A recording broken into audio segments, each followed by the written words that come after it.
Hello everyone, আমি রিয়া। নতুন একটা ব্লগে তোমাদেরকে অনেক অনেক স্বাগত জানাই। আশা করি তোমরা সবাই খুব ভালো আছো, সুস্থ আছো। আমিও খুব ভালো আছি। আজকে আমি যে দিনের ব্লগটা নিয়ে চলে এসেছি সেটা ছিল 25 ডিসেম্বর। ওই দিনটাকে আমরা সবাই ক্রিসমাস বা বড়দিন বলে থাকি। ছোটবেলা থেকে ক্রিসমাস মানে এই চার্চে যাওয়া, তার সঙ্গে খুব সুন্দর করে রাস্তায় লাইটিং করানো, এইগুলো কিন্তু আমাদের সময় ছিল না। আমরা জানতাম এই ক্রিসমাস মানে হলো যিশু খ্রিস্টের বার্থডে, আর তার সঙ্গে ফ্রুট কেক খাওয়া। আর আমার তো একদমই ফ্রুট কেক ভালো লাগতো না, আমার চাই পেস্ট্রি। তারপর সময়ের সঙ্গে সঙ্গে জানতে পারলাম যে ওই দিনকার এই ফ্রুট কেকটাকেই প্রেফার করা হয়, আর এই দিনকারে সবাই নাকি এই ফ্রুট কেক খায়। খুব সুন্দর লাগতো ছোটোবেলার এই দিনগুলো। তারপর সময়ের সঙ্গে সঙ্গে বুঝতে পারলাম না, এখন তো এবার সবাই দেখি চার্চে যায়, তার সঙ্গে খুব সুন্দর সুন্দর করে সাজে, তার সঙ্গে রাস্তাও আরও খুব সুন্দর করে সাজিয়ে তোলা হয়। সেই সব ছোটোবেলার কথা বাদ দিই, 25 ডিসেম্বরের দিন আমি কি করেছি সেটাই তোমাদের কাছে বলতে এসেছি। তো আমি চলে গিয়েছিলাম আমার বাড়ির কাছাকাছি খুব সুন্দর একটা চার্চ আছে, সেই চার্চে ঘুরতে। তো আগের বছর আমি এই চার্চে এসেছিলাম, তাও আবার 25 ডিসেম্বরের দিন না, আমি এসেছিলাম 26 ডিসেম্বরের দিন। এসে দেখি চার্চের লাইট লেভানো, চার্চের ভেতরে ঢুকতে দেয়নি, কারণ চার্চ বন্ধ হয়ে গিয়েছে। এটা একমাত্র 25 ডিসেম্বরের দিনই খোলে, আর খুব সুন্দর করে এই 25 ডিসেম্বরের দিন লাইটিং করে খুব সুন্দর করে আরও সাজিয়ে তোলা হয় চার্চটাকে।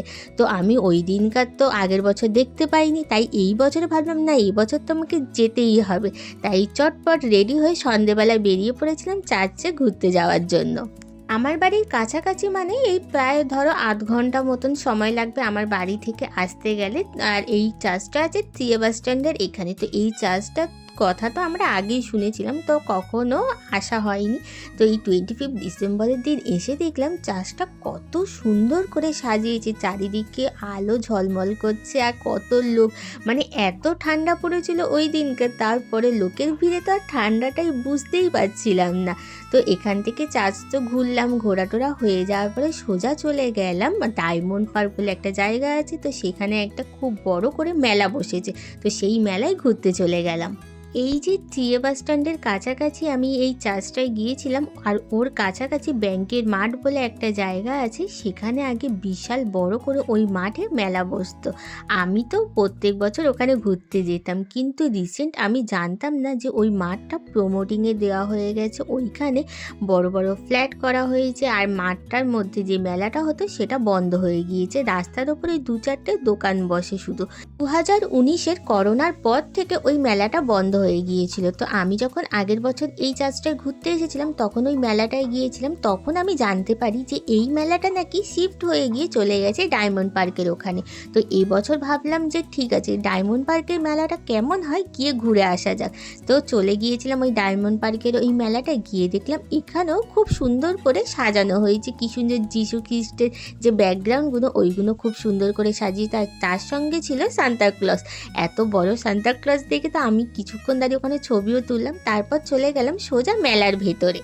সান্তা ক্লজের সঙ্গে ছবি তোলা মানে সে বিশাল বড় একটা ব্যাপার, মানে অনেকক্ষণ ধরে লম্বা লাইন দেওয়ার পরে ফাইনালি আমি একটা মাত্র ছবি তুলতে পেরেছি। আর ওখানে যে বিশাল লম্বা লাইন পড়েছিল সে কি আর বলবো। তারপরে ওই মেলায় লম্বা লাইন দিয়ে সান্তা ক্লজের সঙ্গে ছবি তুলে সোজা চলে গেলাম মেলার ভেতরে।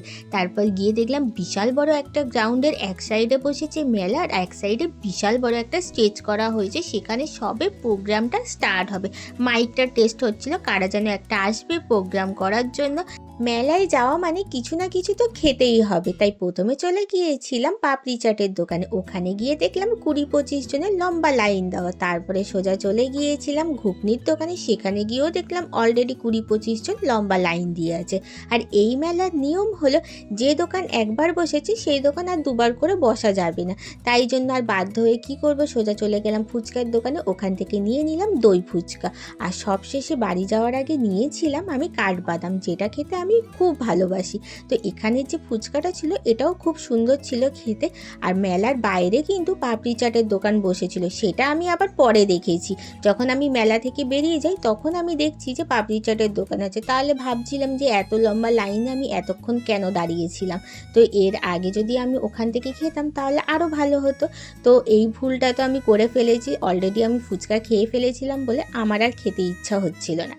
ডায়মন্ড পার্কের এই মেলাটায় আমি প্রথমবার আসলাম। এসে তো আমার খুব ভালো লাগলো, কারণ আমি আগে তো জানতাম না যে ব্যাংকের মাঠের মেলাটা এখানে শিফট হয়ে গেছে। বাবা পরে বললো যে ব্যাংকের মাঠের মেলাটা নাকি ডায়মন্ড পার্কে হয়।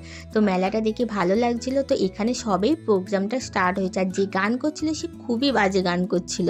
প্রোগ্রামটা একদমই ভালো লাগছিল না, তাই জন্য মেলা থেকে বেরিয়ে গেলাম। গিয়ে দেখলাম যে সান্তা ক্লজের ওখানে একটা ভিডিও করাই যেতে পারে, তাই জন্য 2-3 জনের পরে আমি এই একটা সান্তা ক্লজকে জড়িয়ে ধরে একটা ভিডিও করলাম। তো এটাই ছিল বছরের শেষ সুন্দর একটা রঙিন দিন। আজকের ব্লগটা এই পর্যন্ত। টাটা।